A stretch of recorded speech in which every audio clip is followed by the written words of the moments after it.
અમદાવાદમાં કડકડતી ઠંડી સાથે ધુમ્મસનું પ્રમાણ વધ્યું. વાતાવરણમાં ભેજના પ્રમાણમાં પણ વધારો થયો. ધુમ્મસભર્યા વાતાવરણના કારણે વિઝિબિલિટીમાં ઘટાડો. અમદાવાદમાં હિલ સ્ટેશન જેવો માહોલ. રાજ્યમાં કડકડતી ઠંડીનો ચમકારો. 9 ડિગ્રી સાથે નલિયા સૌથી ઠંડુગાર શહેર બન્યું, તો કંડલામાં 13, ભુજમાં 15 ડિગ્રી તાપમાન નોંધાયું, જ્યારે રાજકોટ, સુરેન્દ્રનગર, ડીસા, ગાંધીનગરમાં 14 ડિગ્રી તાપમાન. રાજ્યમાં ઠંડી વધતા અમદાવાદમાં 16 ડિગ્રી તાપમાન નોંધાયું, તો પોરબંદર, કેશોદ, મહુવામાં 15 ડિગ્રી તાપમાન, જ્યારે વડોદરા, દમણ અને વલ્લભ વિદ્યાનગરમાં 16 ડિગ્રી. ઉત્તર ભારતમાં ઠંડીની સાથે ધુમ્મસનો કહેર. દિલ્હી, પંજાબ, ઉત્તર પ્રદેશમાં વિઝિબિલિટી લગભગ શૂન્ય. આઈએમડીએ ગાઢ ધુમ્મસને લઈને ઓરેન્જ એલર્ટ જાહેર કર્યું. 2 દિવસ સુધી વિઝિબિલિટી સાવ ઓછી રહેવાની શક્યતા.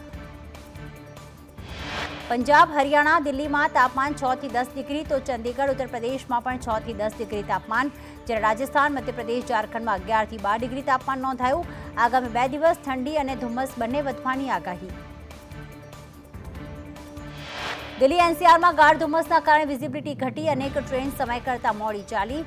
દિલ્હી આવનાર 25 થી વધુ ટ્રેન લેટ થઈ. સફદરગંજમાં 50 મીટર સુધી વિઝિબિલિટી. હાઈવે પર એક ટ્રક ધુમ્મસના કારણે પલટી ખાઈ ગયો.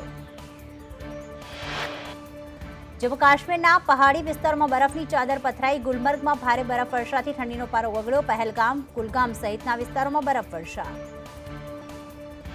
તો પહાડી વિસ્તારોમાં બરફવર્ષા, ઠંડીનો કહેર. ઉત્તરાખંડ, હિમાચલ, કાશ્મીરમાં પહાડો પર કડકડતી ઠંડી. કેદારનાથમાં ભારે બરફવર્ષાના કારણે નિર્માણ કાર્ય બંધ.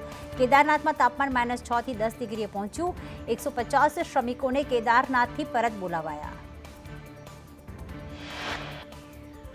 હિમાચલમાં લાહોલ સ્પીતિમાં આકાશમાંથી વરસી ચાંદી. સફેદ ચાંદી વરસતા ઠંડીમાં થયો વધારો. લદ્દાખમાં -20 ડિગ્રીની નીચે ઉતર્યું તાપમાન.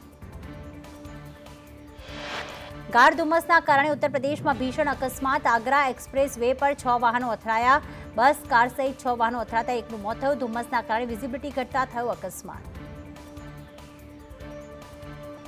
20મી જાન્યુઆરીને પહેલા રામ મંદિર વિશે ટ્રસ્ટી ચંપત રાયનું નિવેદન. મંદિરમાં સુવિધાઓ વિશે મહાસચિવે આપી જાણકારી. 70 એકર જમીનમાં ફેલાયેલું છે રામ મંદિર પરિસર, જેના ઉત્તર ભાગમાં 3 માળનું મંદિર બનાવાયું છે. ચંપત રાયના જણાવ્યા અનુસાર રામ મંદિરનો ગ્રાઉન્ડ ફ્લોર અને ચારે તરફની દિવાલ તૈયાર. મંદિરનું પ્રવેશદ્વાર પૂર્વ દિશામાં. દિવ્યાંગજનો માટે લિફ્ટની પણ સુવિધા કરાઈ છે. રામ મંદિર અંગે ચંપત રાયે જણાવ્યું કે શ્રદ્ધાળુઓ માટે પિલગ્રીમેજ ફેસિલિટી સેન્ટર બનશે, જેમાં 25,000 શ્રદ્ધાળુઓ માટે લોકરની વ્યવસ્થા કરાશે. તો પીએફસી સેન્ટર પાસે એક નાની હોસ્પિટલનું નિર્માણ પણ થશે.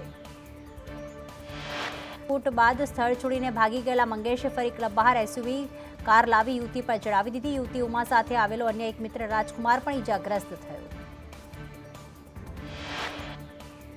દિલ્હીમાં ઇઝરાયેલી દૂતાવાસ પાસે વિસ્ફોટની નજીકથી પોલીસને લેટર મળ્યો. લેટરમાં ઇઝરાયેલ સામે ગુસ્સો વ્યક્ત કરાયો. બદલો લેવાની વાતનો પણ પત્રમાં ઉલ્લેખ. વિસ્ફોટ અંગે સુરક્ષા એજન્સી દ્વારા તપાસ. દિલ્હીમાં દૂતાવાસ પાસે વિસ્ફોટ બાદ ઇઝરાયેલની એડવાઇઝરી. યહૂદી ઇઝરાયેલના નાગરિકોને સતર્ક રહેવા સૂચના આપવામાં આવી. સંભવિત ખતરાને જોતા ઇઝરાયેલે ચેતવણી જાહેર કરી. ઇઝરાયેલના નાગરિકોને સતર્ક રહેવા સૂચના. દૂતાવાસ પાસે વિસ્ફોટ બાદ યહૂદી નાગરિકોને ભીડભાડવાળા સ્થળો પર ન જવા સૂચના આપવામાં આવી, તેમજ પોતાની ઓળખ સામાન્ય લોકોમાં જાહેર ન કરવા સલાહ. ફોટો સોશિયલ મીડિયા પર અપલોડ ન કરવા પણ સૂચના અપાઈ. જમ્મુમાં આતંકી હુમલા બાદ કડક સુરક્ષા વ્યવસ્થા ગોઠવાઈ. 21મી ડિસેમ્બરે આતંકી હુમલામાં 4 જવાનો શહીદ થયા હતા. હુમલા બાદ 3 સ્થાનિકોના મૃતદેહ મળી આવ્યા. રાજૌરી અને પૂંછમાં આતંકવાદીઓના હુમલા પછી સર્ચ ઓપરેશન સતત યથાવત. રક્ષામંત્રી રાજનાથસિંહ રાજૌરીમાં સેનાના જવાનોની સાથે મુલાકાત કરી. સેનાના પ્રમુખ મનોજ પાંડે પણ રહ્યા હાજર. કોંગ્રેસના સાંસદ રાહુલ ગાંધીએ હરિયાણાની મુલાકાત લીધી. રાહુલે પહેલવાનો સાથે કરી મુલાકાત. રાહુલ કુસ્તી બાદ બજરંગ પુનિયાને પણ મળ્યા. જજ્જર ગામના અખાડામાં પણ રાહુલ ગાંધીએ લીધી મુલાકાત. અમદાવાદમાં કોરોનાએ રફતાર પકડી. કોરોનાના નવા 8 કેસ શહેરમાં પોઝિટિવ. 5 પુરુષ અને 3 મહિલા પોઝિટિવ. નવરંગપુરા, નારણપુરા, જોધપુરમાં કેસ પોઝિટિવ આવ્યા. એક દર્દી હોસ્પિટલમાં સારવાર હેઠળ. રાજ્યમાં કોરોનાના નવા 5 કેસ નોંધાયા. ગુજરાતમાં એક્ટિવ કેસનો આંક 56 થયો. એક્ટિવ કેસમાં ગુજરાત દેશમાં 5મા ક્રમે. 24 કલાકમાં 6 દર્દીઓ સાજા થયા. અમદાવાદમાં કોરોનાના 35 દર્દીઓ. તો કોરોનાના નવા વેરિયન્ટનો જે સામે આવી રહ્યા છે, જેમાં રાજ્યમાં પગપેસારો કરી ચૂક્યા છે। 7 રાજ્યમાં તેનો પગપેસારો છે। દેશમાં GN.1ના કુલ 69 કેસ નોંધાયા છે।